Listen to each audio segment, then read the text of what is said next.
çevre illerden bu noktaya takviye gelmişti. Aynı zamanda da vatandaşlar şu anda evet biz de alevler tehlike arasındayız. Bizim buradan uzaklaşmamızı söylüyorlar. Çok yoğun duman var.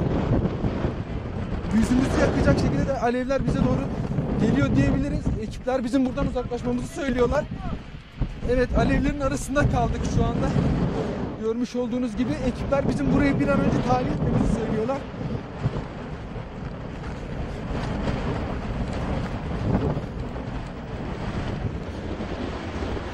Çevre illerden buraya ekipler geldik demiştik. Evet, ekipler buradan uzaklaşmamızı söylüyor.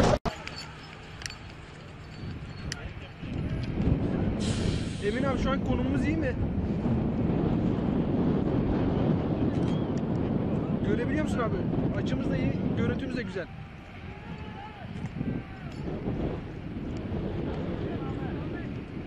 Tamam abi, şu an sabitiz. Abi sorunu çözdük, şu an canlı bağlanabiliyoruz. Evet abi.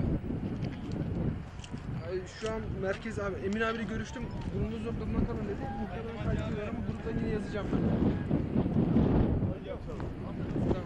Sen yazacaksan ben yazmayayım abi. Abi gelmiyor. Tamam. Tamam abi.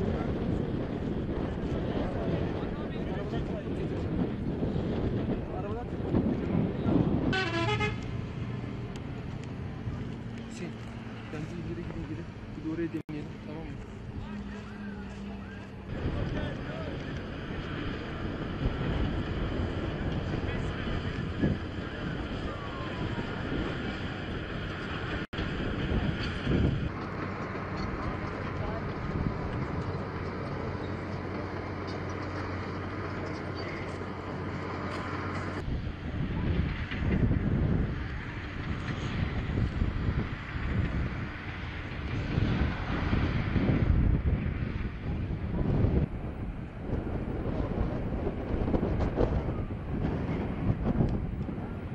Fadıl, ev yanacak.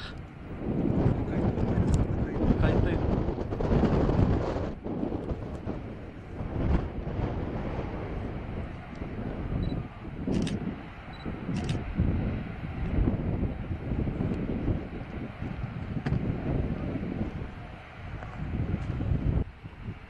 Fadıl.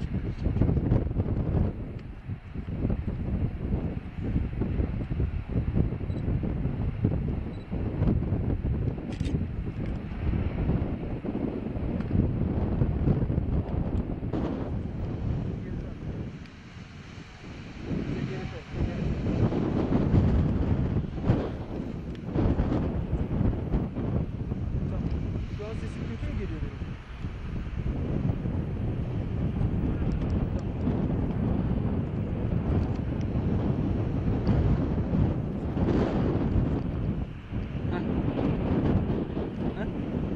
Teşekkürler.